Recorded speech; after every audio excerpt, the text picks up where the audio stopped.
इस कार्यक्रम के पुण्यार्जक हैं श्री कंवरलाल जी महावीर प्रसाद जी, पाटनी, मदनगंज, किशनगढ़, राजस्थान।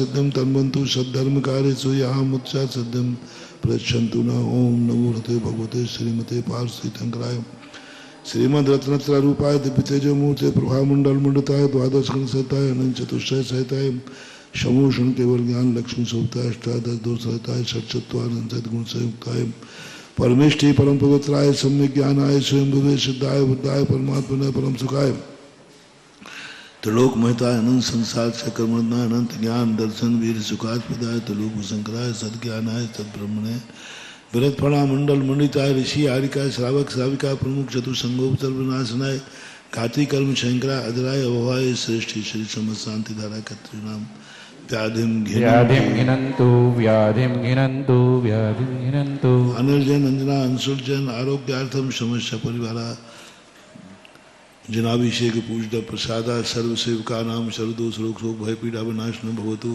ओम नमो रते भगवते श्रीमते प्रेक्षिणा शे दोषकर्मसाय दिव्य तेजो मूर्ते नमः श्री शांतिनाथाय शांति कराय सर्व विघ्न प्रणाशनाय सर्व रोगापनुत विनाशनाय सर्व पर के क्षुद्रपद्र विनाशनाय सर्वारिष्ट शांति। ओम ह्रां ह्रीं ह्रूं ह्रौरास्या उषा सर्वविघ्न शांतिं कुरु कुरु तुष्टिं पुष्टिं कुरु कुरु स्वाहा अभिषेक कारकस्य कामं कामं वलि कामं क्रोधं पापं वैरं च अग्निवायुभयं सर्वशत्रुविघ्नं सर्वोपसर्गं सर्वविघ्नं सर्वराज्यभयं सर्वचौरदुष्टभयं सर्वसर्पविषयक संघादिभयं सर्वग्रहभयं सर्वदोषं व्याधि डामरं च सर्वपरमन्त्रं सर्वात्मघातं परघातं च सर्वशूलरोगं कुक्षुरोगं अक्षुरोगं सर्वरोगं ज्वररोगं च सर्वनर्मार्यं सर्वदासगुमैषाजमार्यं सर्वसधान वृक्षता गुणपत्र पुष्पलमार्यं सर्वराष्ट्रमार्यं सर्वक्रूरवताग्निविहानिं सर्ववेदनीयं सर्वमोहनीयं सर्वापस्मारं अशुभ कर्म जन दुखानि दुष्टिजन कृतान् मंत्र तंत्र दुष्टि मुष्टि छल छल दोषान् सर्व दुष्ट देव दानव वीर नर नाहर सिद्ध योगिनी कर दोषान् सर्वानि सर्व स्थावर जंगम वृश्चिक सर्पादि कर दोषान् सर्व संघाष्टापदादि कर दोषान् परशत्रु गतमानो चाटन विद्वेषण मोहन वशीकरणादि दोषान् ओम ह्रीं चक्र विक्रम शत तेजो बल शौर्य शांति पूरा पूरा सर्व जीवानंदनम जनानंदनम भव्यानंदनम गुरुकुलानंदनम सर्व राजानंदनम सर्व ग्राम नगर खेत करवट पटम पत्रोन्मोक संभानंदनम सर्वानंदनम कुरु कुरु स्वाहा सुखम तसलोकेशो व्याधि विसर्वतम अभयम क्षेम आरोग्यम स्वस्तिरस्तु विदीयते श्री शांतिरस्तु तथास्तु शिवमस्तु तथास्तु देवस्तु तथास्तु आरोग्यमस्तु तथास्तु तुष्टिरस्तु तथास्तु पुष्टिरस्तु तथास्तु समृद्धिरस्तु तथास्तु कल्याणमस्तु तथास्तु सुखमस्तु तथास्तु अभिवृद्धिरस्तु तथास्तु दीर्घायुरस्तु तथास्तु दुरानी सदा सन्तु तथास्तु सद्धर्म श्री बलायुर आरोग्य ऐश्वर्याभिवृद्धिरस्तु तथास्तु सद्धर्म शौषस्य परशस्य वर्गा प्रसिद्धन्तु नाम ओम वृषवादयासि ब्रह्मान् परन्ता चतुर्विंशति अनंतो भगवंता सर्वज्ञ परम मंगल नाम धेया यहाँ मुच्चा सिद्धिम तन्वन्तु सद्धर्म कार्येषु यहाँ मुच्चा सिद्धिम प्रयच्छन्तु न। ओम ह्रीं श्रीं क्लीं ऐं रमस्या उषा अनाहत विद्यायेन मूर्हन्ताणं ह्रौं सर्वशान्तिं कुरु कुरु स्वाहा। ओम ह्रीं श्रीं क्लीं ऐं रमस्या उषा अनाहत विद्यायेन मूर्हन्ताणं ह्रौं सर्वशान्तिं कुरु कुरु स्वाहा। आयुर्वल्ली विलासम सकल सुख परिद्रागयत्वा सुनृपम धीरम वीरम शरीरम द्रुपमम उपनयत्वा तनुतुच्छकीर्तिम सिद्धिम वृद्धिम समृद्धिम प्रथयति तरुणे स्फूर्दोच्चै प्रतापम कांतिम शांतिम समाधिम वितरति जगताम उत्तमा शांतिधाराम शंभुजिकानां प्रतिपालिकानां यतीन्द्रशामान्वितपोधनानां देशस्य राष्ट्रस्य पुरस्य राज्ञा करोतु शांतिं। भाई ये पीछे से आगे हाथ मत लगाया करो, जिसकी शानदार है सभी हट जाइए। जिन जिन ने हाथ लगाए सबके 11,000 रुपए लिख लो, बिल्कुल हट जाइए। जिनकी शानदार है वही रहेंगे, दूर से हाथ लगाइए आप। अब व्यवस्था होती है सभी लोग खड़े हो जाते हैं। करोतु शांतिं भगवत् जिनेन्द्र करोतु शांतिं भगवत् जिनेन्द्र। कल से जो भी पीछे से हाथ लगाएगा सबके 11,000 रुपए लिख लिए जाएंगे। चलिए ओम ह्रीं अष्टप्रातिहार मध्य छत्र त्रय स्थापयामि। लीजिए छत्र, भाई साहब छत्र। चवर लीजिए। ओम ह्रीम अष्टप्रातिहार मध्ये चवरद्वय स्थापयामि। अर्घ लीजिए। ओम ह्रीम शांधाराभिषेकांते विश्वादि विरांतेभ्यो अनर्घ पद प्राप्ते अर्घ्यम निर्वपामेति इत्याशीर्वादा परिपुष्पांजलिम क्षिपामा। हमारे दोनों परिवार सांधाराकर्ता परिवार पीछे से जाइए सीधे। दोनों सांधाराकर्ता परिवार पहुंचे। गंदू तक पहुंच गया, पहुंचिए बबलू भैया। और हमारे इंदौर वाला परिवार दोनों पहुंच जाएं। गंदू तक पहुंचाइए, महाराज श्री तक। गंदू तक पहुंच गया। महिला वर्ग की जो इस साइड में पुरुष वर्ग साइड है, कृपया कर शीघ्रता से उस साइड पहुंचे। महिला वर्ग की व्यवस्था उस साइड रखी गई है। और हमारे बीच तपोवन तीर्थ बुजोलिया से कमेटी और महानुभाव आए हों, वो जहां भी खड़े हों वहां से पूज्य गुरुदेव के श्री चरणों में श्रीफल समर्पित कर रहे हैं। तपोवन तीर्थ बिजोलिया, आप अगर धोती दुपट्टा में हो तो ऊपर भी है, यहाँ से आप श्रीफल समर्पित कर सकते हैं पूज्य गुरुदेव के चरणों में। और आज के हमारे सामने खड़े हुए हैं, सभी सामने दिख रहे हैं हमें। आप वहीं से हाथों का श्रीफल बना करके जगत पूज्य के लिए वहां से ही नमोस्तु कर सकते हैं। नमोस्तु गुरुवर, नमोस्तु गुरुवर, नमोस्तु गुरुवर। थोड़ा सा सामने आ जाइए जिससे आप लोग दिख जाएं पूरा। मैंने गुरु के चरण पखारे सौभाग्य हमारे। मैंने गुरु के चरण पखारे सौभाग्य हमारे। सामने से आ जाते हैं थोड़ा सा आप लोग। जन्म जन्म के संचित पातक, जन्म जन्म के संचित पातक क्षण भर ही निर्वारे। मैंने गुरु के चरण पखारे, मैंने गुरु के चरण पखारे। चरणाम्बुज स्पर्श करत ही, चरणाम्बुज स्पर्श करत ही छाए हर्ष अपारे। मैंने गुरु के चरण पखारे, मैंने गुरु के चरण पखारे। पावन तन मन नयन भये सब, पावन तन मन नयन भये सब, दूर भये अंधियारे। मैंने गुरु के चरण जो सांधारकर्ता परिवार हैं वो चित्रावण के लिए पहुंचे। गुरु के चरण पखारे। दोनों को चित्रावण के लिए ले जाएं। बोले प्रातः स्मरणीय संत सर्वमणि आचार्य गुरुदेव 108 विद्यासागर जी महामुनि राज की जय। तीर चक्रवर्ती जगत पूज्य निर्यापक श्रवण मुनिवर श्री सुधा सागर जी महाराज की जय। पूज्य मुनि संघ की जय। सभी लोग अपने हाथों का श्रीफल बनाए पूज्य गुरुदेव के पावन श्री चरणों में।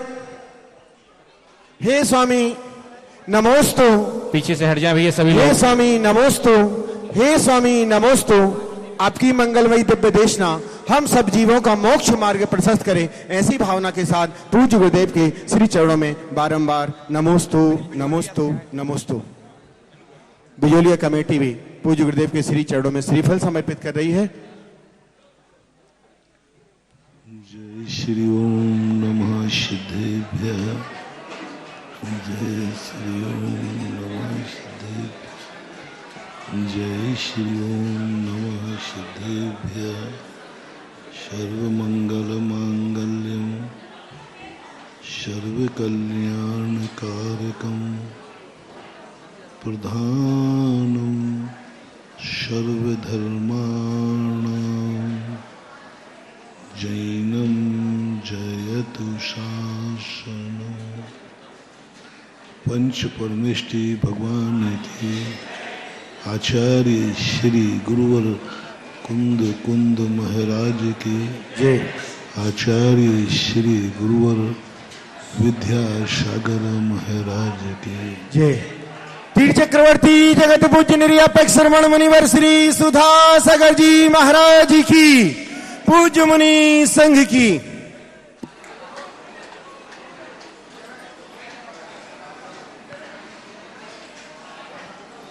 प्रसंग चल रहा है, हम अच्छाइयों को समझें या न समझें, लेकिन हमें बुराई का ज्ञान होना चाहिए।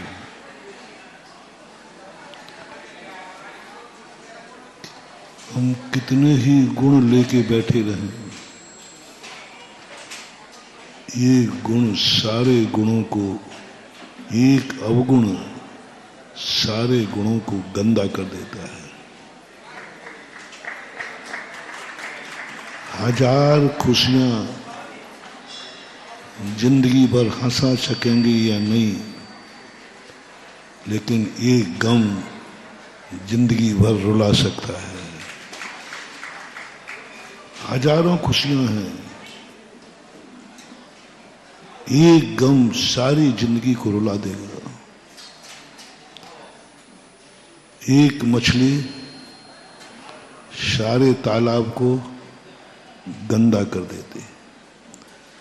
सारी मछलियां अच्छी हैं, हजारों लाखों मछलियां हैं जो बहुत अच्छी हैं, जीवित हैं, लेकिन एक मछली उन सारे के सारे अच्छी मछलियों की मेहनत पर पानी फेर देगी। जिंदगी में एक कोई बुराई आ जाए, कितना भी गुणवान क्यों ना हो, वो कलंकी हो जाता है। रावण की एक बुराई ने जिंदगी उसकी कितनी ऊंचाई थी, कितना बड़ा गुणवान था, ज्ञानी था। एक छोटी सी गलती ने रावण को ऐसा कलंकित किया कि आज तक उसका कलंक नहीं धो पा रहा है। लोग गुणों के पीछे पड़े हुए हैं, हमें अच्छा बनना है, हमें अच्छा बनना है। अच्छे बनने की विधि सीखो, हमें गुणवान बनना है। ये मात कथनी में रहने दो, कहो मुझे गुणवान बनना है,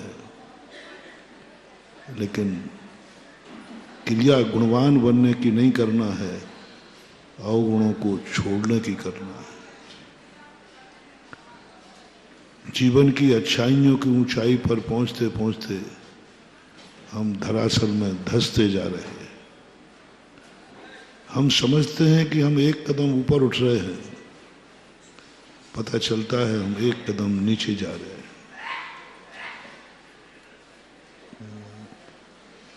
रावण ने यही तो मंत्रियों से पूछा था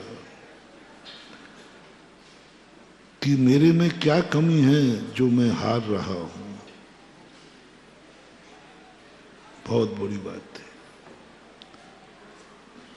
उस दिन पहले शायद एक प्रवचन में किसी दूसरे प्रसंग में बात आई थी, यही पूछा था, मैं सामने वाले दुश्मन से उम्र में बड़ा हूं। रावण की उम्र ज्यादा थी। मैं ज्ञान में ज्यादा हूं, मैं शक्ति में ज्यादा हूं, मैं धन में ज्यादा हूं, मैं किले के अंदर हूं, मैं अपने घर में हूं। बुद्धि मेरे में ज्यादा है, फिर भी हमारी हर दिन पराजय क्यों हो रही है।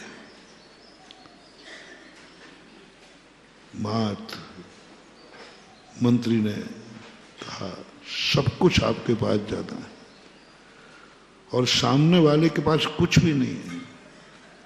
उम्र भी छोटी थी राम लक्ष्मण की, शक्ति भी कम थी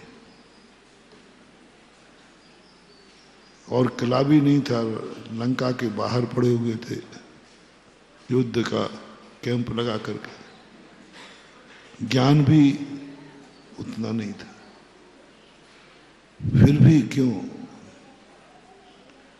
तब मंत्रियों ने एक ही कहा कि राजन, उनमें गुण कितने हैं मुझे पता नहीं है, पर उनमें एक बुराई नहीं है। गुण कितने हैं हमें मालूम नहीं है। राम के गुण कितने हैं? मंत्री कहते मुझे पता नहीं उनमें गुण कितने हैं,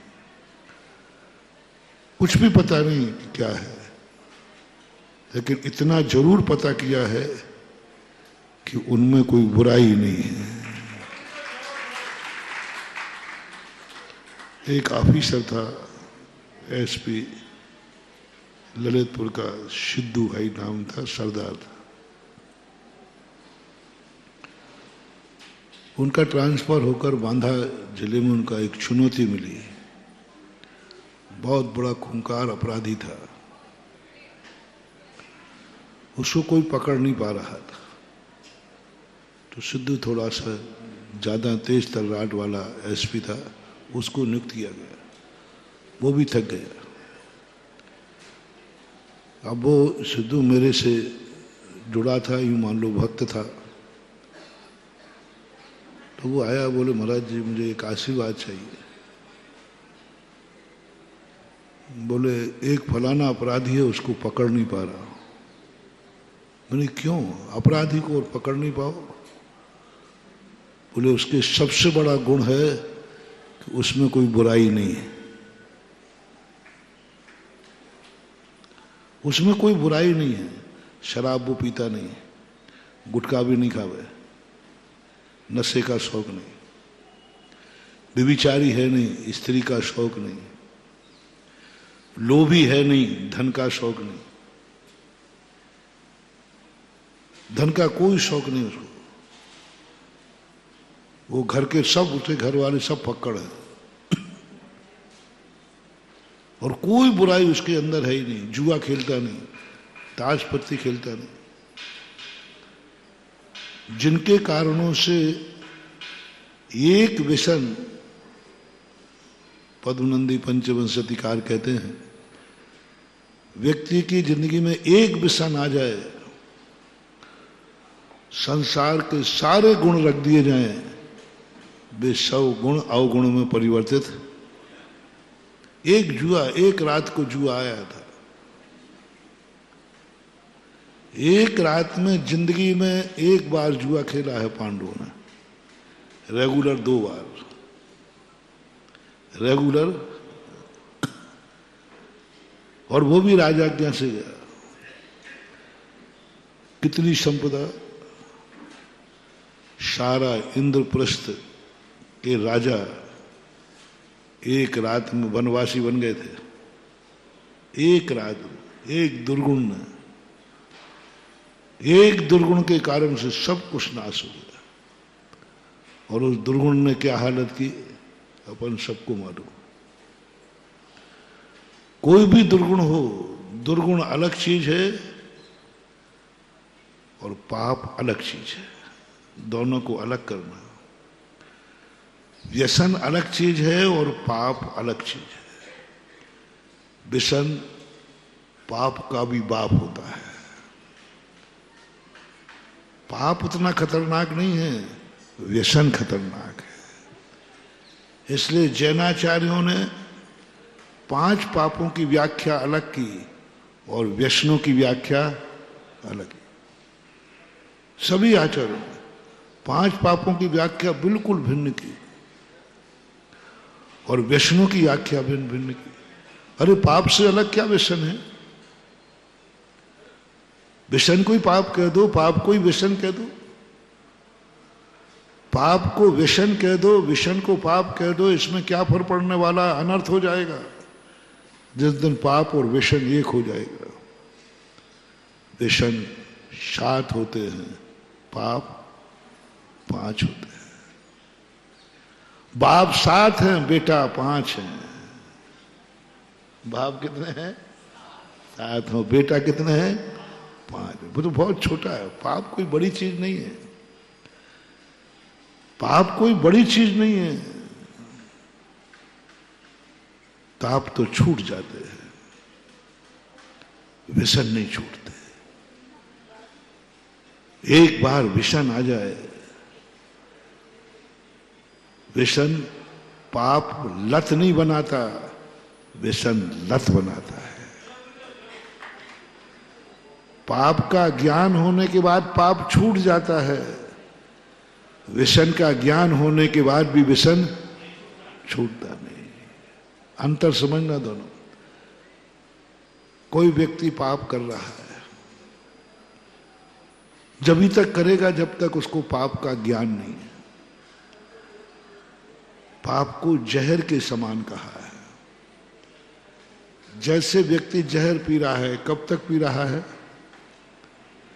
यदि उसे पता चल जाए कि ये जहर है, फिर पिएगा? तुरंत फेंक देता है।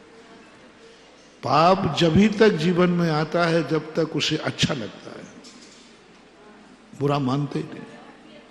मैंने कहा था ना, सारी दुनिया पाप क्यों कर रही है? क्योंकि उसको पाप मानती नहीं है। मैंने बहुत बड़े बड़े पापियों को देखा, अभी 2-3 दिन पहले ही कहा था, शेर मानते ही नहीं है कि मैं पाप कर रहा हूं। वो तो कहता है भोजन करना भी पाप है क्या?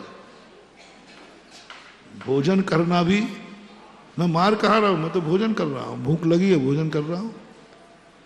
अभी बात अलग है कि अपना अपना भोजन पसंद है। आप लोग भी सभी भोजन एक समान करते हो कि अलग अलग पसंद है? कई बार महिलाओं को बड़ी दिक्कत होती है, घर में 4 पुरुष तो 4 प्रकार की सब्जी बनाना पड़ेगी, क्योंकि सबकी पसंद। तो शेर कहता मेरी पसंद अलग है, मेरी पसंद मांस है। अब वो पाप को पाप मानते ही नहीं। जितने हिंसक जानवर हैं, ये पाप इसलिए नहीं करते कि पाप हैं, वे उसको पाप मानते ही नहीं। जितने विदेशी लोग हैं, वे पाप, मांस को पाप मानते नहीं। मछली को क्या कहते हैं? जल ककड़ी। अब बोलो तुम लोग ककड़ी खाते हो कि नहीं? बोलते नहीं हो। तो कहते मैं भी ककड़ी खा रहा हूं, पर तुम जमीन के ऊपर की खाते हो और हम सी फूड बोलते हैं उसको। फ्रूट, जल का, वाटर फ्रूट, जल का फल। अब जल का फल बोलते, बताओ। वो कहते ये है ही नहीं, मां कौन सा पाप है इसमें? जैसे पेड़ पर लगी हुई ककड़ी खाने के लिए है कि फेंकने के लिए? इसलिए जल की मछलियां काय के लिए हैं? क्या काम है बताओ इनका? क्या काम है बताओ भैया? पेड़ पर लगी हुई ककड़ी का क्या काम है? काय के लिए लगी, बोलो ना। तो जल में मछलियों का क्या काम है? उनका तर्क देखने के तर्क। वो मानते ही नहीं है कि ये पाप हो रहा है। इसलिए विदेशियों से अपन कितना भी कहो, कुछ भी कहो, वो कहते हैं ये पाप हो तब ना। देखो कुर्सी डाल के बैठ गए बीच में।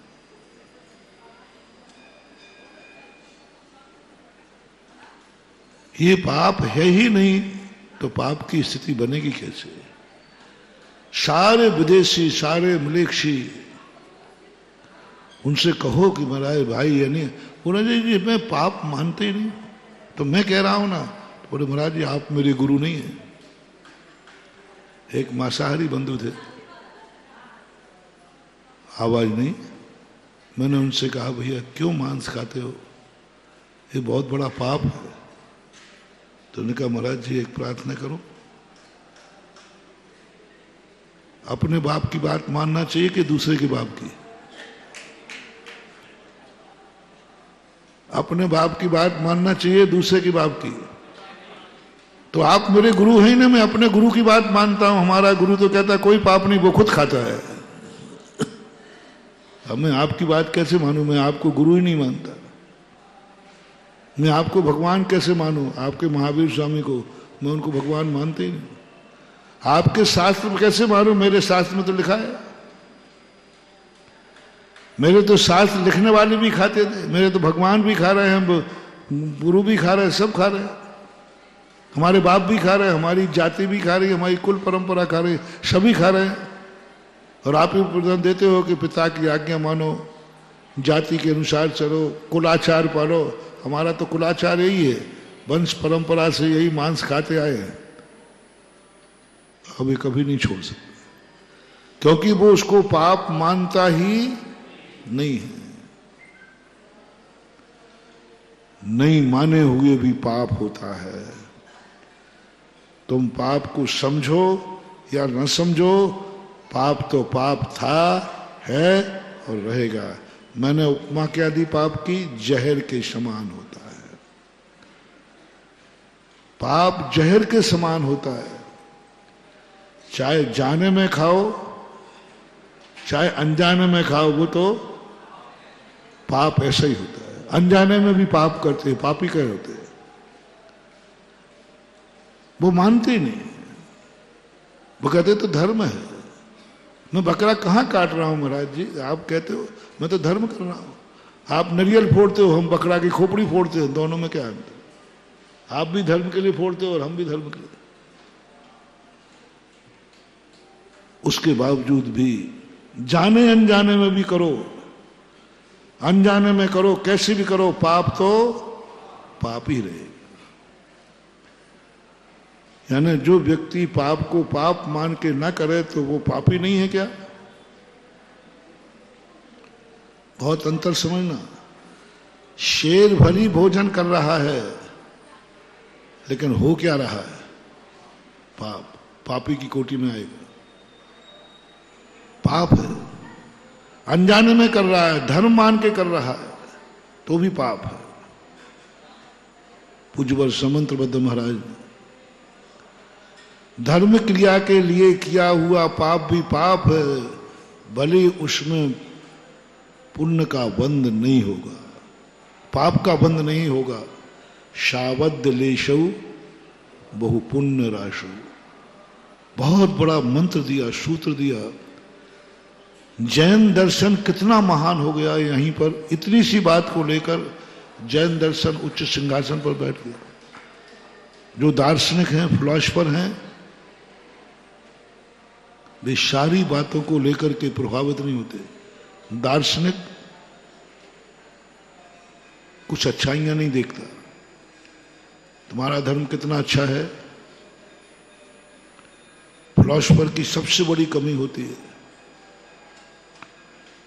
फिलॉसफर कभी गुण नहीं देखता।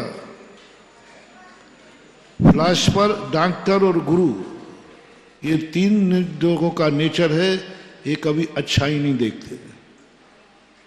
रिपीट कर रहा हूं, डॉक्टर, फिलॉसफर यानी दार्शनिक और गुरु, ये तीन लोगों को कभी अच्छाई नहीं दिखती और ये अच्छाई देखते भी नहीं। इनको अच्छाई का ज्ञान ही नहीं रखते। ज्ञान होता है तो अनजाने हो जाते। डॉक्टर को अच्छाई का ज्ञान नहीं होता। किसका ज्ञान होता है? बीमारी का। बीमारी जल्दी पकड़ लेंगे, बीमारी बहुत जल्दी पकड़ लेंगे। इसको बीमारी है कि नहीं, बीमारी नहीं, ये पकड़ लेंगे। लेकिन फिर ये ठीक है, कहता है ये इसकी पढ़ाई मैंने की नहीं। ठीक किसे कहते हैं डॉक्टर ये नहीं पढ़ता, बीमारी किसे कहते हैं डॉक्टर ये पढ़ता है। डॉक्टर बीमारी को ही देखता है, गुरु कभी अच्छाई नहीं देखते। गुरु अच्छाई नहीं देखते, हमेशा बुराई देखते हैं, हमेशा बुराई देखते हैं। आप कापी जांचने गुरु के पास भेजना, वे नंबर देते हैं कि नंबर काटते हैं? नंबर तो पहले से दिए हुए, पूर्णांक 100, प्रति क्वेश्चन 20 नंबर है, वो तो पहले ही से दिए हैं। हम मास्टर क्या करता है, पूरी कॉपी में वो गोल लगाता, पूरी कॉपी में अच्छाई को गोल नहीं करता। गुरु वह है जो नंबर काटता है। जो गुरु नंबर देता है, जो गुरु शिष्य की अच्छाइयां देखता है, वो गुरु कभी तुम्हारा कल्याणकारी नहीं। ऐसे गुरु को कभी गुरु मत बनाना। जो तुम्हारी अच्छाइयां देखता हो, जो तुम्हारे गुण देखता हो, तुम्हारे गुणों को प्रशंसा करता हो, शाबाश कहता हो, समझ लेना ये गुरु खतरनाक है। गुरु खतरनाक है। सच्चा गुरु वही है जो तुम्हारी बुराइयां देखता हो, कमियां देखता हो। चाणक्य ने कभी चंद्रगुप्त की अच्छाइयों की पसंद है पूरी जिंदगी में। चाणक्य एक बार झुंडला पड़े, गुरुजी को में कुछ अच्छाइयां दिखती है कि नहीं? मैं अच्छा करके आऊं तो मुंह बना बैठा रहते हैं, बुरा करके आऊं तो आंखें लाल हो जाती हैं।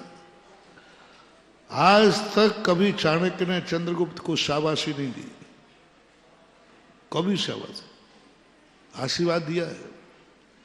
कभी जिंदगी भर तरस गया बेचारा चंद्रगुप्त कि एक बार तो सारी दुनिया शाबाशी दे रही है, सारी दुनिया शाबाशी दे रही, चंद्रगुप्त बहुत बढ़िया, बहुत अच्छा, लेकिन गुरु के पास गए तो एक दिन ढूंढना पड़ा कि कभी तुम्हें अच्छाइयां दिखती हैं कि नहीं मेरे में। चाणक्य क्या कहते हैं, बोले सारी दुनिया में अच्छाइयां दिखती हैं, बस तेरे में मुझे कोई अच्छाई नहीं दिखती, क्योंकि तू मेरा शिष्य है। यदि तू मेरा शिष्य तो छोड़ दे, मैं तुझे तेरा गुरु नहीं, कल से मुझे अच्छाई दिखना शुरू हो जाएंगी। मैं क्या करूं, गुरु का चश्मा ही ऐसा होता है। क्या करूं, मैं गुरु का चश्मा ऐसा होता है। मैं गुरु पद से मजबूर हूं, मैं गुरु पद से मजबूर हूं। जब जब गुरु पद पर बैठा रहूंगा, जब तक चंद्रगुप्त मेरे तेरे लिए अंदर कोई अच्छाई नहीं दिखी, बुराई दिखेगी। गुरु पद छोड़ दूं, बोल दे तू आज से तुम मेरे गुरु नहीं, बस मुझे तुरंत तेरे में अच्छाई दिखना चालू हो जाएगी, एक भी बुराई नहीं दिखेगी, क्योंकि तेरे से ज्यादा अच्छा दुनिया में कोई है ही नहीं। तभी तो मैं तेरे प्रति इतनी मेहनत कर रहा हूं। अखंड भारत का सपना था चाणक्य का। क्या सपना था? अखंड भारत का एक सम्राट देखना चाहता था। चंद्रगुप्त की बस एक ही सबसे बड़ा गुण था कि भारत खंडित खंडित हो चुका था, राज्यों में बंट चुका था, पूरे राज्यों में पूरे भारत के टुकड़े टुकड़े हो चुके थे, कोई था ही नहीं। तो भारत की उसकी कल्पना थी कि अखंड भारत हो, उसका राजा एक हो। वो चंद्रगुप्त को बनाना चाहता था। तेरे से अच्छा कोई दुनिया में होता तो मैं तुझे भारत का सम्राट बनाने की नहीं सोचता। पूरे इस आर्यावर्त के अंदर सबसे अच्छा इंसान कोई है तो वो तू है, लेकिन मुझे नहीं दिख रहा है। मुझे तेरे में अभी भी बुराई दिख रही है, क्योंकि मैं तेरा गुरु हूं और तू मेरा। यदि प्रशंसा ही सुनना चाहता है तो तू बोल दे आज से तुम मेरे गुरु नहीं, मैं बोलूंगा आज से तू मेरा शिष्य नहीं। फिर मुझे तेरे में एक बुराई नहीं दिखेगी, सब अच्छाइयां अच्छाइयां दिखेंगी। पेचीदा प्रश्न है। और जब तक मैं गुरु बना रहूंगा तब तक मुझे तेरे में कभी भी अच्छाई दिखने वाली बुराई ही दिखेगी। बोलो तुम्हें कैसा गुरु चाहिए? ओ सागर वालों, हाँ मैं तो वो गुरु चाहिए जो सदा हाँ शाबाश, गलती भी करके आऊं तो शाबाश। 99% लोग बड़ों को प्रशंसा के लिए चुनते हैं। हर बेटा बाप से प्रशंसा चाह रहा है, हर बेटा बाप की प्रशंसा कर रहा है, हर बाप बेटे की प्रशंसा कर रहा है। ये कलयुग का खेल है, ये विनाश का खेल है। जब जब पिता को बेटे में गुण दिखने लग जाएं, समझ लेना इस वंश का नाश होना निश्चित हो गया। पिता को अपने बेटे में जब तक बुराइयां दिख रही हैं, समझ लेना इस वंश का कभी नाश नहीं हो सकता और बेटा कभी बिगड़ नहीं सकता। विकास है। हर बेटा यही चाह रहा पिताजी प्रशंसा कर दे। हर पिता आजकल प्रशंसा कर रहा है। ये दुश्मन हो तुम, बटरंगबाजी कर रहे हो, बहुत बड़ी गलती कर रहे हो। हर शिष्य आज, हर भक्त चाहता है गुरु से प्रशंसा। महाराज जी तुम मेरा नाम ले लो ना 2-4 बार, ये भी आया, मेरा 2-4 बार नाम ले लो ना, हमने बहुत अच्छा काम किया। कई बेशर्मों ने तो आकर मेरे से कह ही दिया, मैंने कहा भैया क्या बात है, अरे महाराज जी, आप में सबसे बड़ी कमी है कि हम कितनी मेहनत करें, कितनी कुछ करें, आप कभी नाम लेके प्रशंसा ही नहीं करते। मैंने कि अभी तो थोड़ी बहुत कर देता था, अब तो नहीं करूंगा, क्योंकि तू गुरु के मुख से प्रशंसा सुनना चाहता है।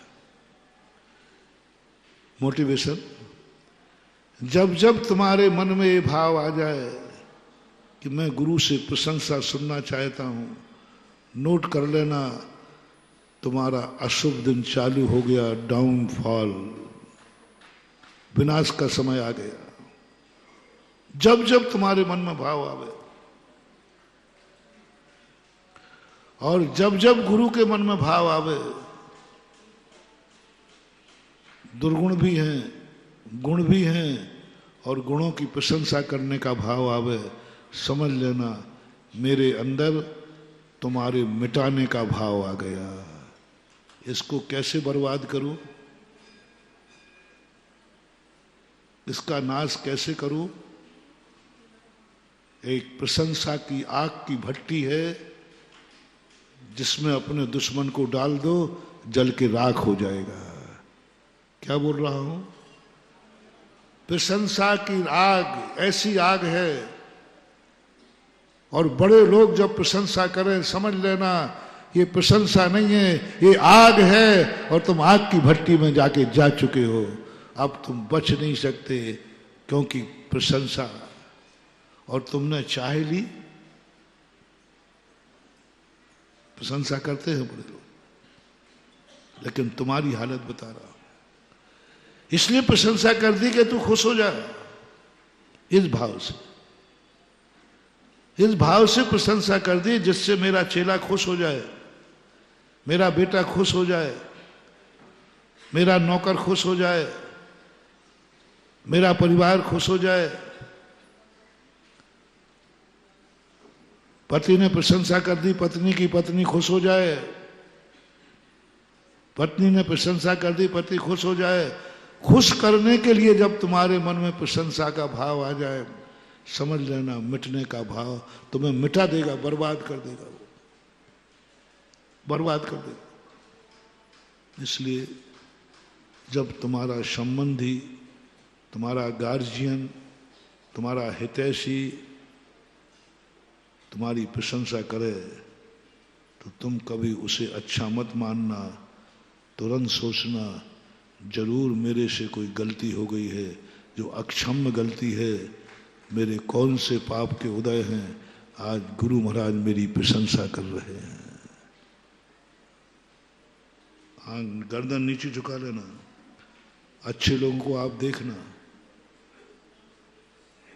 जब आप प्रशंसा करते हो तो उनकी आंख, बोलो,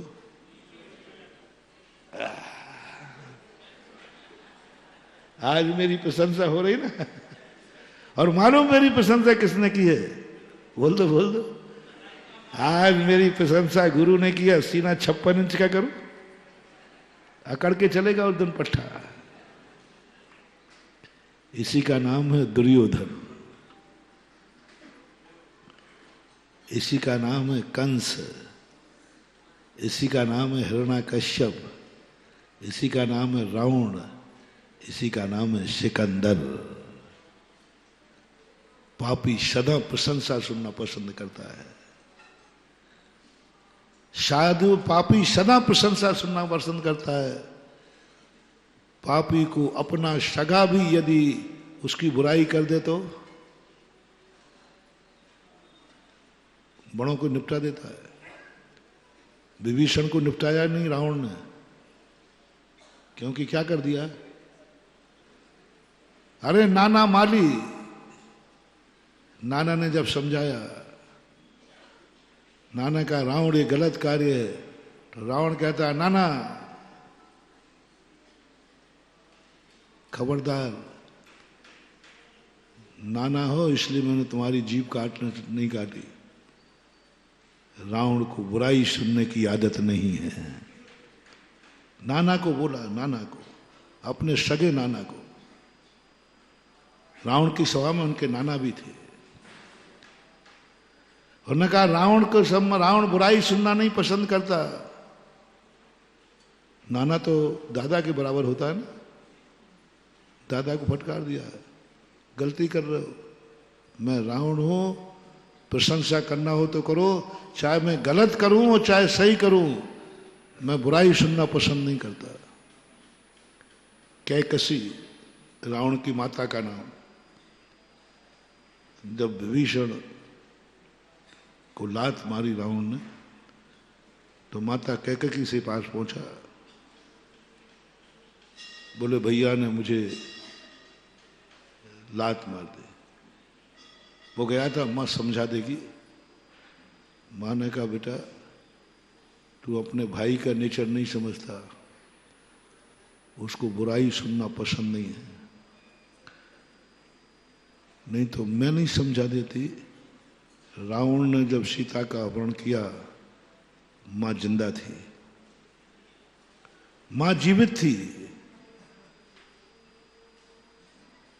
सबने समझाया, मां से कहा तुम समझाओ। बोले मैं रावण को जानती हूं, मैं उसकी मां हूं, इसको बुराई सुनना पसंद नहीं है। यदि मैंने इसकी बुराई की, ये मुझे भी निपटा देगा, मुझे भी निपटा देगा। विभीषण तूने बहुत बड़ी गलती की, तुमने राज्यसभा में रावण की बुराई की, और बुराई करने के बाद वो लात से नहीं मानेगा। वो तुमने बुराई कर दी है, अब वो तुम्हारा सर्वनाश करेगा। जो जो पापी की बुराई करेगा, पापी उसका सर्वनाश कर देगा। जा तू भाग जा, नहीं तो आज तेरी जिंदगी का अंत हो जाएगा। रावण छोड़ेगा नहीं, राज्यसभा में लाठी मारी है, वो रात में तुम्हारा मिटा देगा तुम्हें। भाग यहां से, भाग। माता कैकसी ने विभीषण को भगाया था, लंका छोड़ दे, नहीं तो तू सुबह तक जिंदा नहीं रहेगा, क्योंकि तूने बहुत बड़ी गलती की है। रावण की बुराई की, वो भी राज्यसभा में, करेला और नीम चढ़ा। रावण वैसे ही कड़वा है, वो तो राजगद्दी पर बैठा था, करेला और नीम चढ़ा। उस समय तूने बुराई की है, बहुत बड़ी गलती की है विभीषण तूने। जा भाग यहां से। कहां जाऊं मैं लंका छोड़कर? कहीं भी जा, दुश्मन के पास चला जा, राम के पास चला जा। राम के पास बुरा आदमी भी जाएगा तो वे गले लगाएंगे, और रावण के पास बुराई करने जाएगा तो वो गला निपटा देगा। ये सलाह विभीषण के पास जाने की माता कैकसी ने दी थी। जाओ अपने चारों मंत्रियों को लेकर, निजी मंत्री, आकाश मार्ग से रात में भागा। रावण ने ढूंढा रात में, मंत्रियों से कहा सुबह तक विभीषण को बंदी बना के लाओ, जेल में डाल दो। उसकी इतनी हिम्मत। इसलिए हिटलर की भी, सिकंदर की भी यही थी, कभी बुराई सुनना पसंद नहीं करे, कभी मोटिवेशन, कभी पापी की बुराई मत करना, क्योंकि वो पापी है। और पापी में व्यसनी और हो, तो अभी मैं बताता हूं व्यसनी की बात, तो उसके लिए वह कभी बुराई सुनना पसंद नहीं करेगा। पापी के राज्य में जिंदा रहना है, अन्यायी के राज्य में जिंदा रहना है, बुद्धिहीन के राज्य में जिंदा रहना है, तो प्रशंसा करके जीना ये नीति है। बुद्धिहीन हो, मोटिवेशन, यदि तुम्हें पता चले कि तुम्हारे घर का मुखिया पापी है, तुम्हें पता चले कि तुम्हारा समाज का मुखिया पापी है, तुम्हें पता चले कि तुम्हारा राजा पापी है और व्यसनी भी है, ये गुण यदि दुर्गुण है तो नीति ले लेना, कभी बुराई मत करना, कभी बुराई मत करना। और अच्छे से जीना है, पुरस्कार पाना है, तो क्या करना? मक्खन पालिश, चमचागिरी, झूठी प्रशंसा, जितना झूठी प्रशंसा करोगे पापी से उतने ही पुरस्कार पाओगे। मर्यादा पुरुषोत्तम जब वनवास जाने लगे, विदेही को समझाते हैं, रोकते हैं, पहले समझाते हैं कि तुम एक बात ध्यान रखना, मेरे राज्य के जाने के बाद कभी तुम मेरी प्रशंसा मत करना, मेरे जाने के बाद कभी भरत की बुराई मत करना, मेरे जाने के बाद कभी माता कैकेयी की बुराई मत करना, मेरे जाने के बाद मंथरा को कभी दोषी मत कहना। नीति देखना, रामायण की नीति है। सीधा तो बाद में गई, लेकिन पहले उन्होंने रोका। और उस समय नीति देते 3 नीतियां, बहुत सारी नीतियों में 3 मुख्य कर रहा हूं आज के प्रसंग में। कभी किसके कारण से हमें वनवास हो रहा है? तुम्हें पति का वियोग सहन करना पड़ रहा है, तुम्हारा पति वनवास जा रहा है, बोलो तुम्हारा पति के कारण किसी को दुख होवे तो क्या तुम उसको माफ कर दोगे? अच्छा कहोगे कि बुरा? तो जानते थे तुम मंथरा को बुरा मत करना, मंथरा की बुराई मत करना, क्योंकि मंथरा वो निकृष्ट चीज है जो अपनी बुराई करने वाले को जड़ से मिटा देगी। मंथरा वो चीज है, सुन नहीं हो रहे मंथराओ, सागर में भी मंथराओं की कमी नहीं होगी। चौथे काल में तो एक ही थी, अब तो पता नहीं गिनती कितनी है। अब वो आता ना, इस बार समय भगवान क्यों नहीं आते तुम्हारे बीच में? तो मैंने एक बार भगवान से फोन लगाया, मैंने भगवान क्यों नहीं आते आजकल? फोन तुम्हारा ये मत समझ लेना, नहीं तो मोबाइल समझ लो, हमारा वार्तालाप। भगवान पंचम काल में क्यों नहीं आते आप? बोले जब चौथे काल में एक रावण को जीतने में हमें पसीना आ गया। मैंने कन्हैया आप ही आ जाओ। बोले एक कंस को जीतने में पसीना आ गया। और कलयुग की बलिहारी क्या है? घर घर लंका, घर घर रावण, इतने राम कहाँ से लाऊं? घर घर कंसा, घर घर मथुरा, इतने श्याम कहाँ से लाऊं?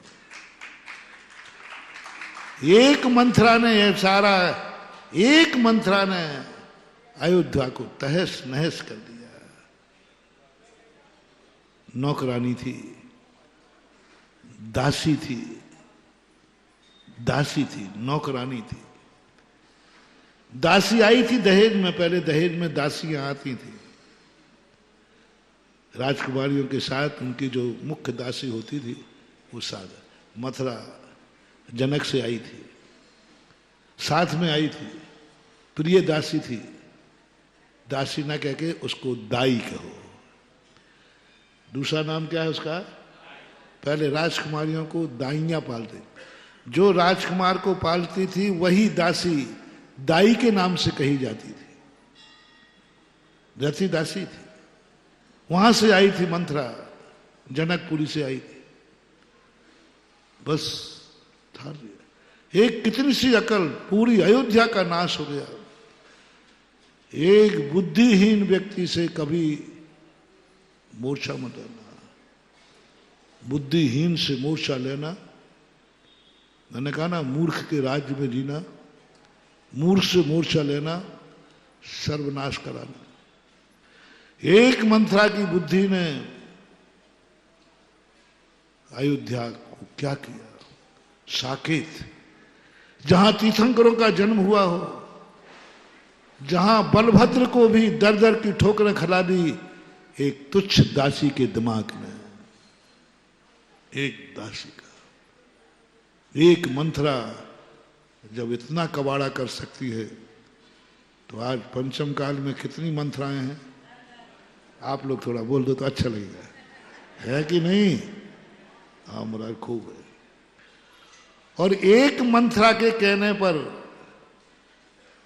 एक राजरानी, एक नौकरानी के कहने पर कश्मीर की राजकुमारी, महारानी कैकेयी कहाँ की थी? कश्मीर की थी, पंजाब की थी, पंजाबन थी, पंजाबन नहीं थी, पंजाब की थी। और पंजाब नरेश की राजकुमारी एक नौकरानी के बस में हो गई। क्या अनर्थ कर डाला। रामचंद्र जी सब समझ गए। सीता से कहते हैं नियम करो, आज के बाद तुम मंथरा की बुराई नहीं करोगे, क्योंकि रामचंद्र जी जानते थे मेरे बहाव में ये मंथरा की बुराई करेगी, मंथरा सीता को मिटा देगी, क्योंकि सीता सज्जन है, सीता धर्मात्मा है। मिटा देगी, वो बर्बाद कर देगी, कोई दया नहीं आएगी। जो मुझे मिटा सकती है वो तुझे मिटाने में क्या देर करेगी। मंथरा ने यह भी नहीं सोचा जगत का पूज्य भगवान का अवतार, वैष्णव दर्शन के अनुसार विष्णु का अवतार थे श्री राम, भगवान का अवतार है, ये मंथरा को मालूम था, सब कुछ था। जनकपुरी के कुंवर साहब थे, लेकिन जब मुझे मिटाने में नहीं चूकी वो, तो हे सीता तुझे मिटाने में क्या चूकेगी वो, तू तो बर्बाद हो जाएगी। कभी कैकेयी की बुराई मत करना, क्योंकि इस समय उसकी सलाहकार कौन है? माता कैकेयी की बुराई मत करना। तो सीता कहती वो तो तुम्हारी माँ है ना। बोले नहीं नहीं माँ है, लेकिन इस समय उसकी सलाहकार कौन है? मंथरा। समझ रहे हो ना? जब कोई अच्छा व्यक्ति भी जिसका सलाहकार पापी हो, बुद्धिहीन हो, व्यसनी हो, निकृष्ट हो, दास हो, नौकर हो, चेला हो,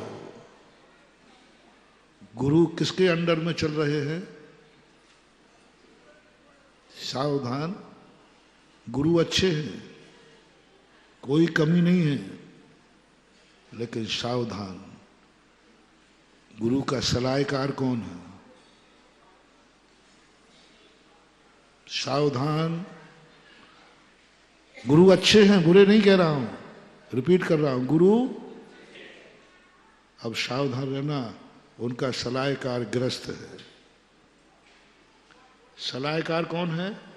ग्रस्त है। उस गुरु से सावधान रहना, उस गुरु से सावधान रहना, क्योंकि उस गुरु का सलाहकार कौन है? ग्रस्त है। गुरु से सलाह सावधान रहना, गुरु का सलाहकार शिष्य है। जो गुरु शिष्य की सलाह पर चलते हो, महानुभाव सावधान रहना, वो गुरु तुम्हारी छोटी सी चूक पर तुम्हारा सर्वनाश कर देगा, मिटा देगा तुम्हें।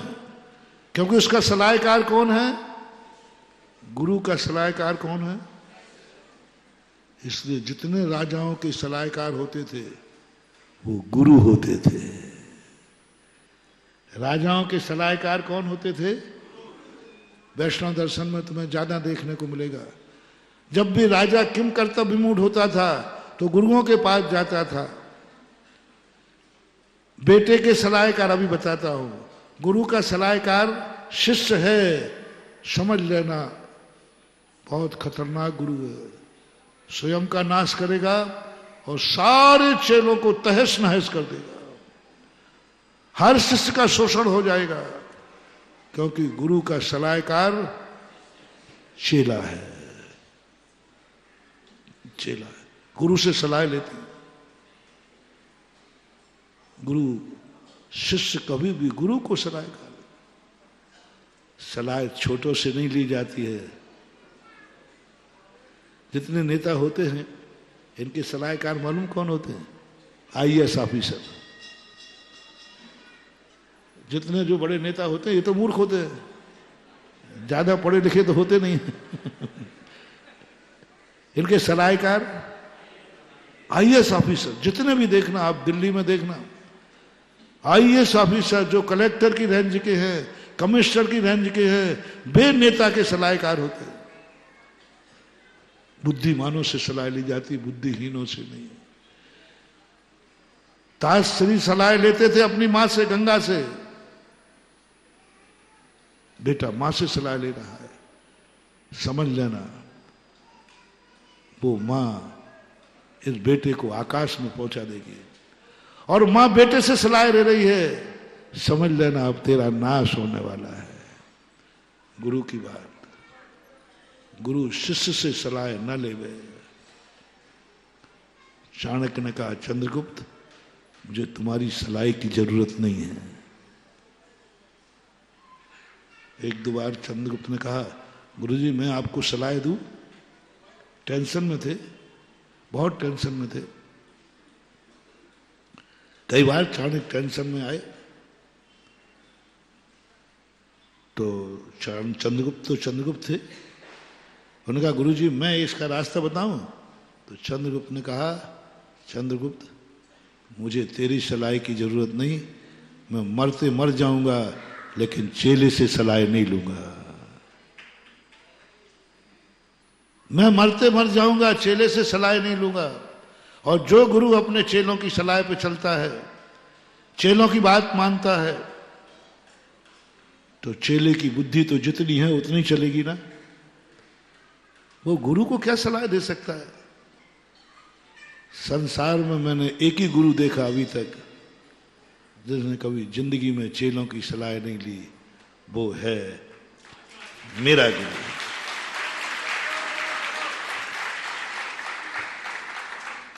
चालीस 45 साल का अनुभव है।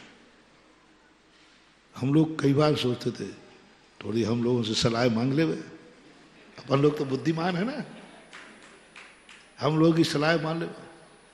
आहार में नहीं, बिहार में नहीं, कई नाम की बिहार के लिए भाई थोड़ा सलाह परामर्श करे गुरु बैठ करके।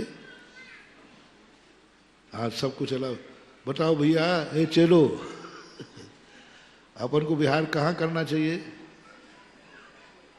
कब करना चाहिए, आज करूं कि नहीं करूं?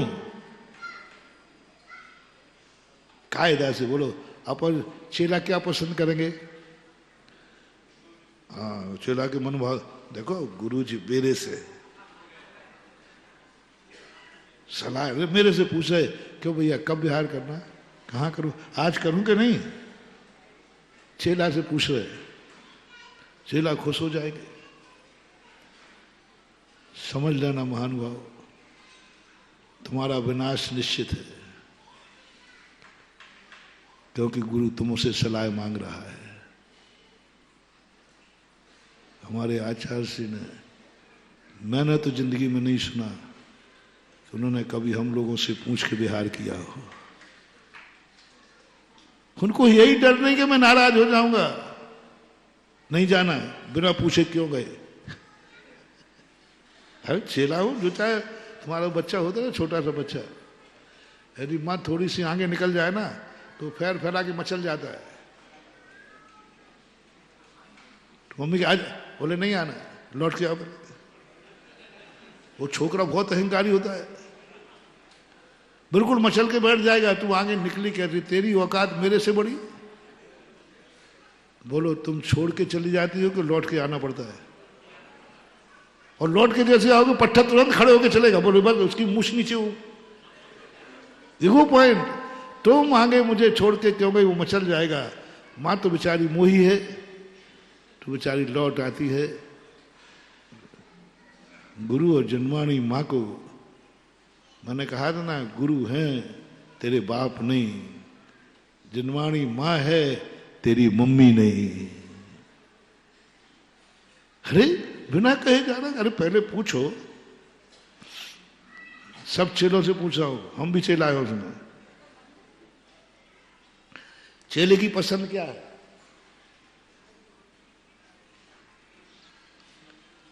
तुम हमारे चेले हो, मैं गुरु का चेला हूं, सब चेले मान लो अपने आप को। अपन चेलों की पसंद क्या है?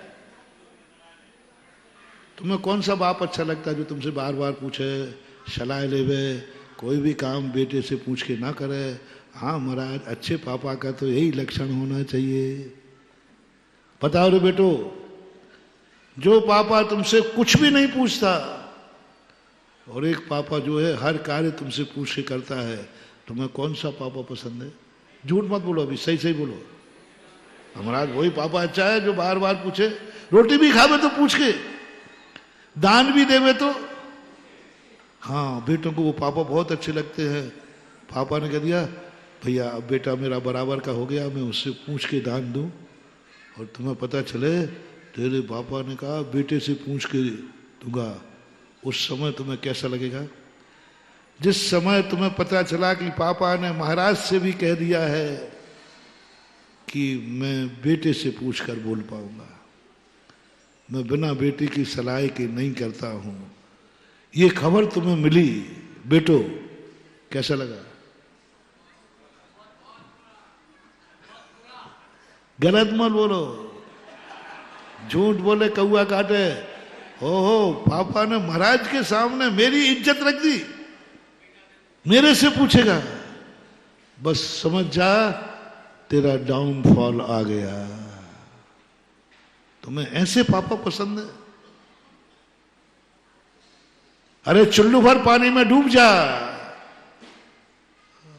और पापा आते ही नाराज हो जा, पापा आप मेरे कौन से दिन समय के बैरी हो? मैं तो आज तक तुम्हें पापा मानता था, अब तो मुझे पता चला कि आप पापा नहीं मेरे पूर्व जन्म के बैरी हो। बोले बेटा मैंने क्या किया? आपने महाराज के सामने क्या कहा? बोले मैंने बेटा यही कहा कि महाराज जी मैं बेटे से पूछकर बोली लूंगा। बोले यही तो कह रहा हूं, यानी तुमने महाराज की दृष्टि में मुझे गिरा दिया। इस घर में बाप की नहीं बेटे गुंडे की चलती है, इस घर में बाप की नहीं चलती बेटे की चलती है। जिस घर में छोटों की चलती हो उसे बोलते हैं गुंडा राज। तुमने गुरु के सामने मुझे गुंडा सिद्ध कर दिया। अरे वो बाजार का गुंडा तो फिर भी ठीक है, मैं तो बाप का गुंडा बना दिया तुमने। गुंडागिरी करता हूं मैं, किस पर? वो सड़क वाला गुंडा किस पे करता है? तो दोनों गुंडों में कौन बड़ा गुंडा है? एक सड़क पे गुंडागिर्दी करता है, छोटों पर गुंडागिर्दी करता है, कमजोरों पर गुंडागिर्दी करता है, और एक बाप पर गुंडागिर्दी करता है। बड़ा गुंडा कौन हुआ? तो पापा आपने मुझे वो गुंडा सिद्ध कर दिया कि मैं बाप पर गुंडागिर्दी करता हूं। क्या तुम पापा को ये जवाब दे सकोगे? क्या ये सोच तुम्हारा बन सकेगा? क्या ये मोटिवेशन आज के बाद ले सकोगे? हर व्यक्ति ये सोचता है धर्म कार्य भाई भाई भी सोचता है, भाई को आता, अरे भाई ने कहा नहीं भाई मुझे भाई से पूछना पड़ेगा, तो भाई बड़ा खुश होता है, देखा मेरा टेलर ऐसा है कि मेरे बिना बंधुओं चुल्लू भर पानी में डूबने लायक हो गए तुम। भाई ने तुम्हें वो गुंडा सिद्ध कर दिया कि मेरे घर में एक गुंडा रहता है, उसकी मर्जी के बिना मैं कुछ नहीं कर सकता। मेरी मर्जी के बिना मेरे घर में गुंडे लोग रहते हैं। जब कोई घर का बुजुर्ग कहता भैया थोड़ा परिवार से पूछ लो, जब स्त्रियां कहती है कि नहीं मुझे थोड़ा उनसे पूछ लूं, तो ये पति नहीं है, ये गुंडा है। और कई पुरुष कह दो, अब मुंह में आ गई तो कहूंगा तो नहीं, तो मुझे गैस बनेगी। कई श्रीमान जी कहते हैं नहीं थोड़ा उससे पूछ लो, पत्नी से पूछ लो, तो मैं सोचता हूं कि इसकी पत्नी गुंडी है। और पत्नी को कितनी खुशी होती है जब पति कहे कि नहीं पत्नी से पूछ दो, तो पत्नी बहुत खुश होती है। देखा देखा, झूठ बोले कौआ काटे, तुम्हें कौआ नहीं काटे, कौगन काटेगी। तुम्हारा पति तुमसे पूछ करके दान देवे और एक पति बिना पूछ के दान देवे, तुम्हें दोनों में से कौन सा पति की प्रशंसा करोगे? झूठ मत बोलो, अंदर की बात बताओ मैंने।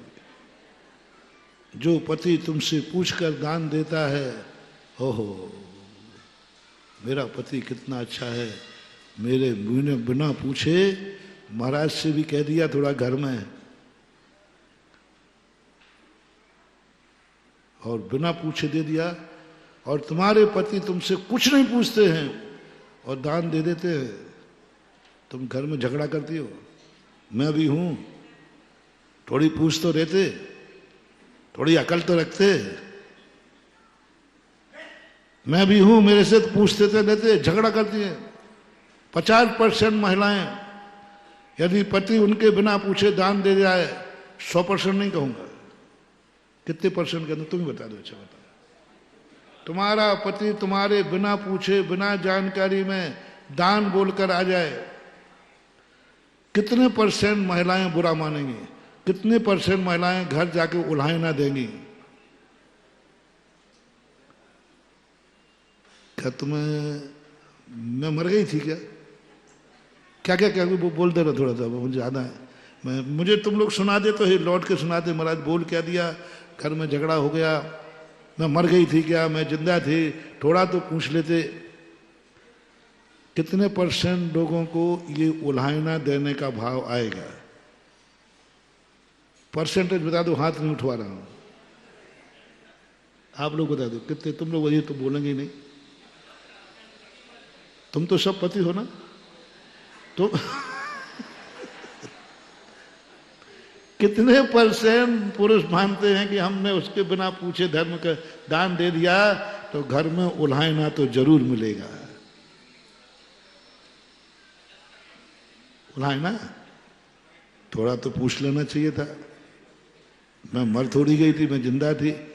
मुझसे तो आजकल कोई पूछते ही नहीं, हमें तो आपने समझ लिया कि हम मर गए हैं। क्या क्या वो टाइटल बता दो, फिर बोलो कितने %?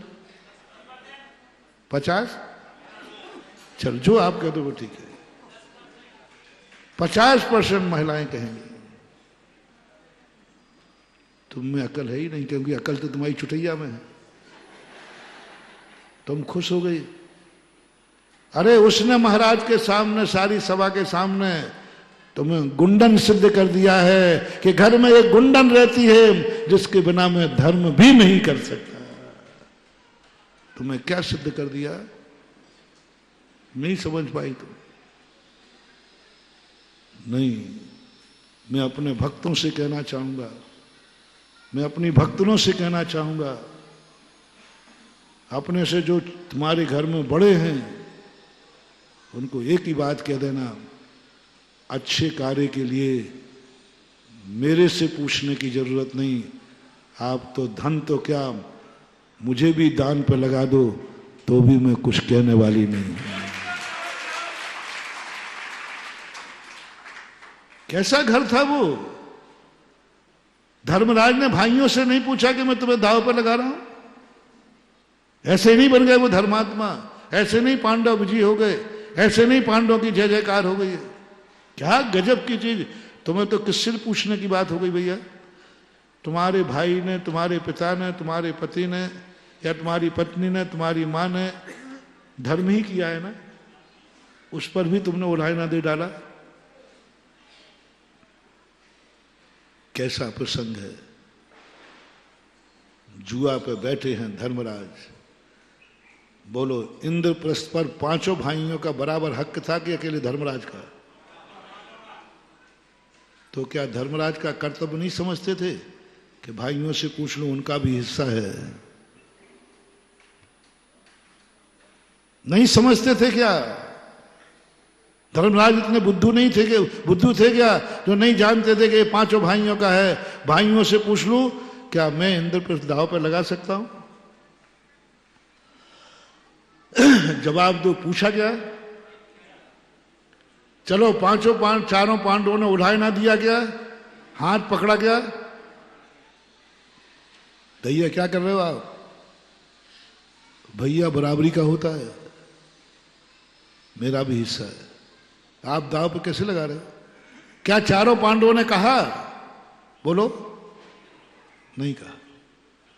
पूरे 12 वर्ष तक मैं देखता रहा, पूरा मैंने पढ़ा, एक बार भी चारों भाइयों ने, इतने संकट आए उनके जीवन में, पर भाइयों ने ये नहीं कहा भैया ये सब तुम्हारी बदौलत हो रहा है,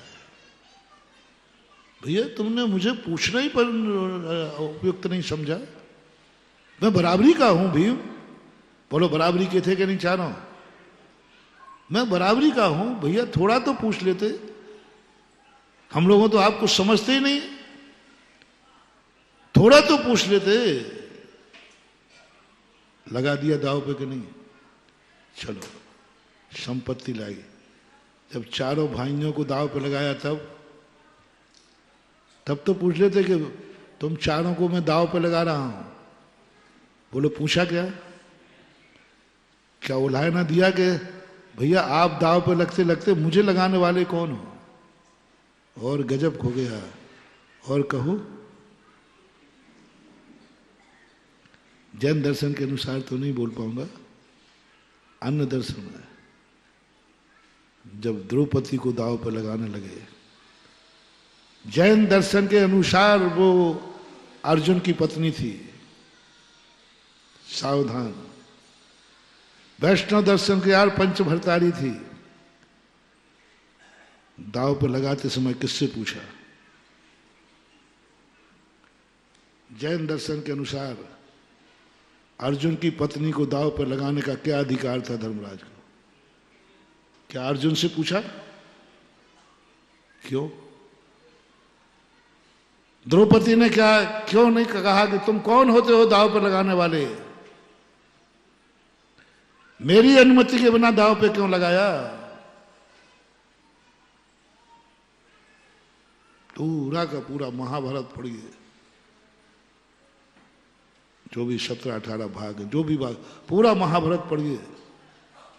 जैन दर्शन में पांडव पुराण पढ़िए। क्या गजब की आत्माएं थी। एक बार भी नार द्रौपदी ने टॉर्चर नहीं किया कि सब तुम्हारी बदौलत हो रहा है। एक बार भी पति से नहीं कहा द्रौपदी ने अर्जुन से, ये तुम्हारे बड़े भैया की बदौलत हो रहा है। और तुम लोग होती रही क्या करती? फिर प्राण ले लेती, तुम्हारे बड़े भैया की बदौलत है। और पूछ लो उनको, बड़े भैया को एक बार भी उठाना नहीं दिया। अर्जुन से तो कह सकती थी कि तुम्हारे बड़े भैया की करामात है जो दर दर की ठोकरें खा रहे।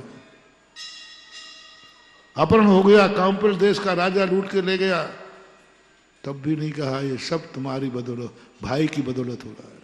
कुछ नहीं कहा, कभी भी हो। ये तो गलत कार्य की बात थी, हम तो धर्म की बात कर रहे हैं। कम से कम पंचम काल में घरों में इतना हो जाए, हर व्यक्ति, छोटा आदमी ये कहे धर्म कार्य के लिए हमसे पूछने की जरूरत नहीं, हम उलाहना नहीं देंगे, बल्कि तुम मेरे बिना पूछे करोगे तो हमारे अभाग्य हैं कि तुमने मुझे सम्मान। बाप यदि बिना बेटे से पूछे दान दे देवे तो बेटा को पिता को पैर छूना चाहिए। पिताजी आपने मेरा इतना सम्मान किया महाराज के सामने, और ये दिखा दिया कि अभी बाप की चलती है इस घर में, और जिस घर में बाप की चलती है उस घर का कभी विनाश नहीं हो सकता। जिस घर में गुरु की, जिस संघ में गुरु की चलती है, और गुरु किसी से सलाह नहीं करता, शिष्य से भी नहीं। मेरे गुरु का एक छत्र राज क्यों चला? मेरे गुरु का इतना बड़ा राज्य क्यों चला? उसकी एक ही गाड़ी थी, वे कभी अपने शिष्यों से, हम लोगों ने देना चाहिए, अपन कोई कम थोड़ी है, देना चाहिए। और गुरु ने कभी सलाह ली नहीं। तो नीति है ये, गुरु शिष्य से सलाह न लेवे। संकट है तो पड़ा रहे। शिष्य से सलाह लेकर के संकट उड़ल होने की अपेक्षा संकट में पड़े रहना सीखे, लेकिन शिष्य से परामर्श नहीं करना। संकट आए तो पड़ा रहना, संकट में पड़े रहो, लेकिन शिष्य से परामर्श नहीं।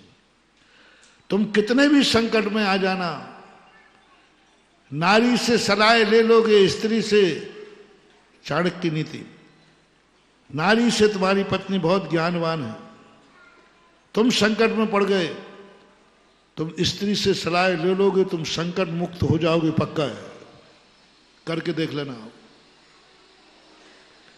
कभी तुम किसी संकट में उलझ जाओ, आप अपनी पत्नी से सलाह करना, आपको संकट से निकाल लेगी, पक्का, करके देख लेना मेरी बात को, संकट से निकाले। लेकिन आज मैं कह रहा हूं, संकट में पड़े रहना, कभी अपनी स्त्री की सलाह से कभी संकट मुक्त मत होना। रिपीट करूं, सुनने में आया कि नहीं? संकट में पड़े रहना, कभी स्त्री की सलाह से संकट मुक्त नहीं होना, क्योंकि ये संकट से तो निकाल देगी, कुएं से तो निकाल देगी, और बाद में खाई में पटक देगी, ये जिम्मेवारी नहीं है। नारी में एक क्षमता होती है, वर्तमान पर्याय से संकट मुक्ति करा देगी, लेकिन भविष्य को अंधकारमय बना देगी।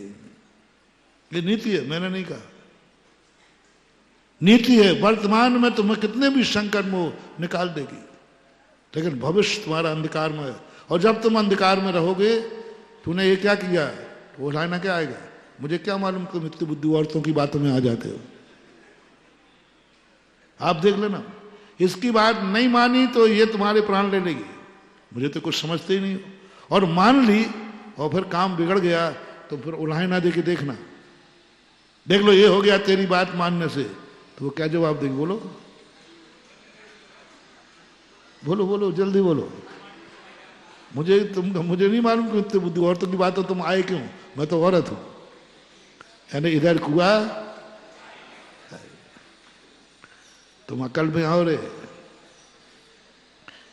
एक बार एक व्यक्ति ने प्रश्न किया, राजस्थान की बात, महाराज हम बुद्धिमान कब बनेंगे? मैंने क्यों? बोले जब बचपन में था तो माँ कहती बुद्धू कहेंगे, गेलो गेलो, बावला कहती ना माँ, बुद्धू कहेंगे। मैंने कि अब बोले जवान आ गया तो ये महिलाएं कहती बुद्धू, तुम तो पूरे भुलक्कड़ो, पूरे भुलक्कड़ो।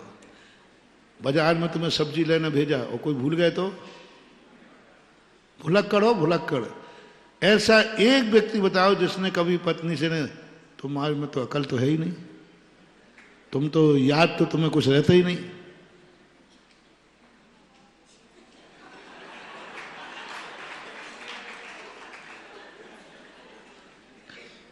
जिसने कभी पत्नी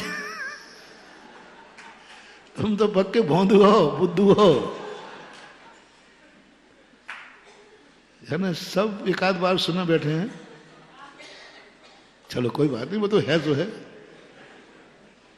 तो जवानी में ये बुद्धू समझती है, बचपन में माँ बुद्धू समझती है, और बुढ़ापे में बेटा पापा अब आप चुप रहो, सटिया गए हो।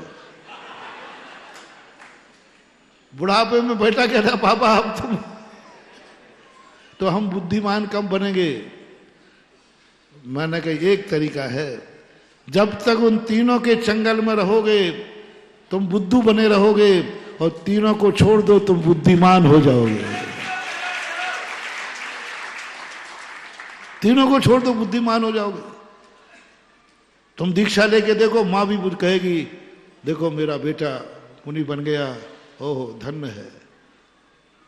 और मुनि दीक्षा ले लो, तुम्हारी पत्नी भी कहेगी महाराज बन गया, बुद्धिमान है।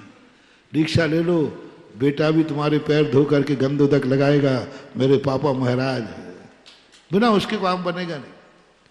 चलो ये कोई बात नहीं, तो अपन आते मूल विषय पर कि किससे सलाहकार करना, कौन है सलाहकार इसका? गुरु शिष्य का सलाहकार लेने वाला ना हो, भक्त के साधु ग्रस्तों की सलाह पर न चलता हो। मेरे गुरुजी का एक ही बात हम लोग कहते थे कभी असंयमियों की बातों में नहीं आना। संकट में पड़े हो तो पड़े रह जाना, लेकिन कभी ग्रस्त की सलाह से संकट मुक्त मत होना। रिपीट कर रहा हूं, मुनि महाराजों से, संयमियों से, त्यागी वृत्तियों से है, कितने संकट आ जाए, किसी असंयम की सलाह मत लेना। संकट झेलते रहना, संकट पड़े रहना, कभी ग्रस्तों की सलाह से अपनी जिंदगी नहीं चलाना, ग्रस्तों से परामर्श नहीं करना।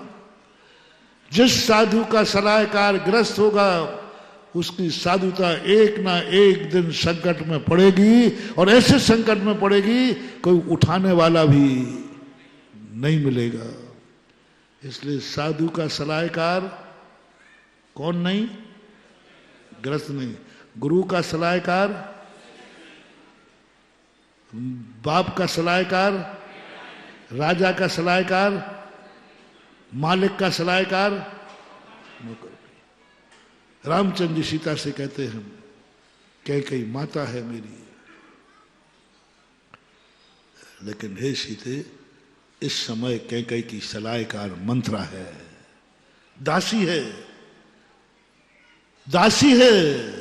रानी दासी की सलाह लेती है, रानी दासी की सलाह पर चल रही है, और जो रानी दासी की सलाह पर चलेगी, उसकी कोई बुराई करेगा वो सर्वनाश कर देगी। माता कौशल्या को भी यही वचन कहे राम ने, मां बस मैं सब संभालूंगा, बस तू कभी अपनी देवरानी की बुराई मत करना, उल्हाना मत देना, टॉर्चर मत करना। बस मुझे एक ही डर है कि मेरे के आने के बाद मां तूने कैकेयी से कुछ कह दिया, उल्हाना दे दिया, क्योंकि तू जब दुख से भरेगी, मेरी याद आएगी, तो कैकेयी को कोसेगी, तेरे सामने आएगी तो कहे तेरी बदौलत मेरे बेटे की ये दशा हो रही है। रामचंद्र जी ने कोई संकट का दिन घर नहीं भेजा। वो एक ही बात से डरती थी कि मां को यदि पता चल गया तो मां ये सारा दोष किस पे मड़ेगी? कैकेयी पर। और कैकेयी इस समय मंथरा के अंडर में है, मेरी मां का नाश कर देगी। मां मत करना इनके सामने, कैकेयी की बुराई मत करना, कैसे को रहना मत देना। वचन लेते हैं रामचंद्र जी कैकेयी से, वचन लेते हैं रामचंद्र जी सीता से, भरत की बुराई मत करना। प्रजा आएगी, भरत कभी गलती कर देगा तो प्रजा आएगी, देखो भरत से ऐसे कार्य हो रहे, राम होते, कभी प्रजा की सुनकर के भरत की बुराई मत कर देना, क्योंकि भरत कैकेयी का बेटा है, और कैकेयी इस समय मंथरा के चंगुल में है। ये बात जब मैंने पढ़े तब क्या नीति और शिक्षाएं मिली, बहुत बड़ी चीज। इसलिए हमेशा अपना मूल प्रसंग चल रहा था, कभी बड़ों से प्रशंसा की चाह मत करना, और बड़ों से कहना है छोटों को खुश करने के लिए उनकी प्रशंसा मत करना। जो बड़े हैं छोटों को खुश करने, रिपीट कर रहा हूं, जो बड़े हैं छोटों को खुश करने के लिए प्रशंसा नहीं करना। यदि तुमने छोटों को प्रशंसा करने, खुश करने के लिए किया, तो तुम बड़े कहलाने लायक नहीं हो, तुम उसके दुश्मन हो। क्योंकि तुम लोग छोटे क्या चाहते हैं, अपन ने पहले पूछा, तुम्हारी आदत है, बोलो तुम इस मंच से तुम अपनी बुराई सुनना पसंद ना करोगे या प्रशंसा? जो है वही बोलो। कितने भूखे बैठे हैं कि बस मेरी प्रशंसा महाराज कर दें, मैं इतना काम कर रहा हूं, मेरे पास आ चुके हैं, मेरे पास लोग कह चुके, महाराज 2 शब्द आज प्रशंसा में बोल देना, मैंने इतना काम किया है। मैंने कहा अब तो नहीं बोलूंगा, क्योंकि मैं तेरा दुश्मन नहीं हूं, अब तो नहीं बोलूंगा। तू प्रशंसा चाह रहा है, तो महाराज से प्रशंसा चाह रहा है, महाराज मेरा नाम ले दे, महाराज मेरी प्रशंसा कर दे। मैंने कहा अब तो नहीं लूंगा, क्योंकि मैं तेरा, और यदि तू चाह रहा है कि महाराज मेरा नाम ले, मेरी प्रशंसा कर दें, और फिर यदि मैं नाम ले लेता हूं, समझ लेना मैं तुम्हारा गुरु नहीं हूं, मैं तुम्हारा जन्म जन्म का दुश्मन हूं जो तेरा नाश करना चाहता हूं। यदि कर दी कभी किसी कहने से तो समझ लेना मेरे अंदर खोट आ गई है, मैं गुरु नहीं दुश्मन बन गया हूं तेरा, क्योंकि तेरे कहने पर तुझे खुश करने के लिए मैंने प्रशंसा कर। सबसे बड़ी चीज देख लेना, डॉक्टर के मुख से बीमारी का नाम सुनकर खुश होना, कम से कम डॉक्टर अच्छा है, मेरी बीमारी पकड़ ली। दोनों में से कौन सा डॉक्टर अच्छा है? बीमारी पकड़ ले भे या नहीं पकड़े वो है? नहीं, वो डॉक्टर अच्छा है जिसको बीमारी पकड़ में नहीं आ रही, कि वो डॉक्टर अच्छा है जिसको बीमारी पकड़ में आ जाए? जोर से बोलो। पर डॉक्टर, गुरु कौन? जिसको शिष्य की बुराई पकड़ में आ जाए वही सच्चा गुरु है। मुझे तो इस शिष्य में कोई बुराई दिख ही नहीं रही, और शिष्य कहता है साहब मेरे में तो बुराइयां भरी पड़ी। मरीज कह रहा है साहब बहुत तकलीफ हो रही, और डॉक्टर कह रहा है कोई बीमारी पकड़ में नहीं आ रही। तो डॉक्टर को तुम पकड़े रहोगे कि छोड़ दोगे? उदाहरण बहुत अच्छा लेता हूं मैं, ध्यान रखना, तुम बगले नहीं झांक पाओगे। तुम्हें तकलीफ हो रही है, परेशान हो, और डॉक्टर कह रहा नहीं तुम्हें तो कोई बीमारी है ही नहीं, पकड़ में नहीं आ रही, तो तुम उसी को पकड़े बैठे रहोगे, दूसरे डॉक्टर के पास जाओगे। और यदि डॉक्टर ने बीमारी पकड़ ली तो इसी प्रकार अब ये छोड़ दो, ये तो तुम हाँ में हाँ कह दिया। अब इसी प्रकार गुरु बताओ, गुरु कहता है मुझे तो कोई तेरे में गलती दिख नहीं रही,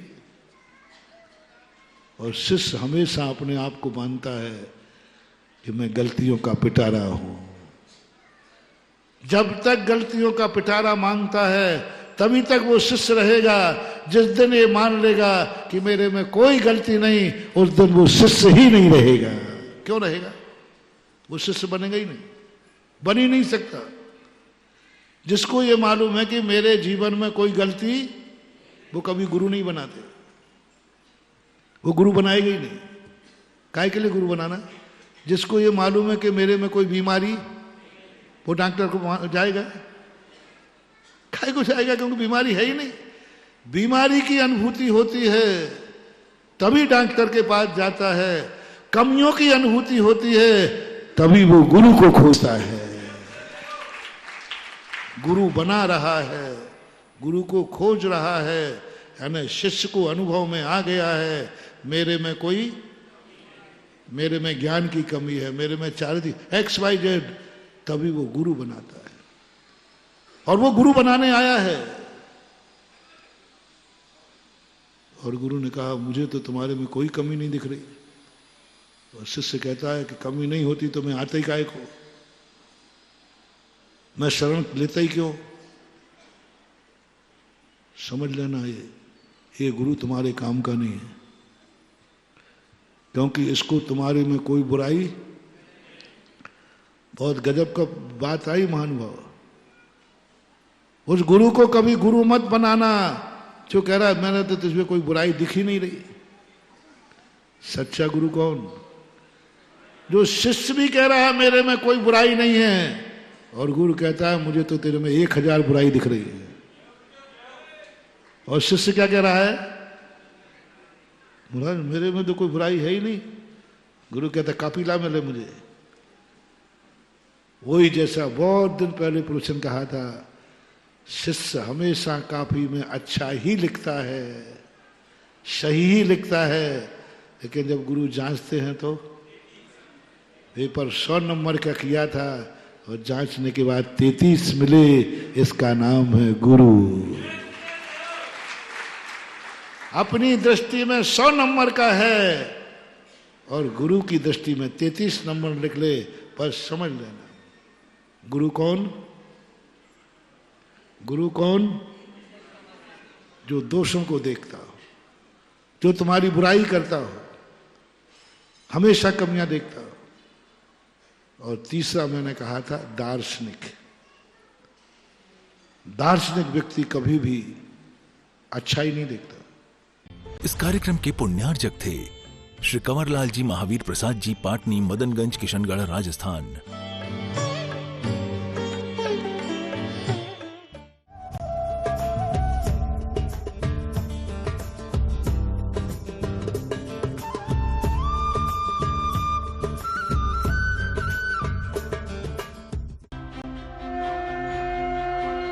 आप देख रहे हैं आदिनाथ टीवी चैनल, अनादि से अनंत की धर्म यात्रा।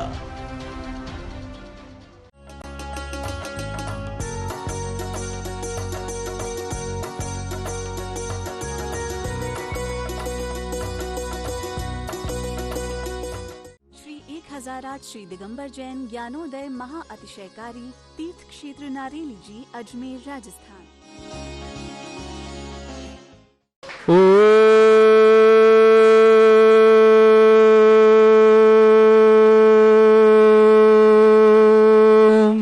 ह्रीं श्रीं क्लीं ऐं अरहं वम्।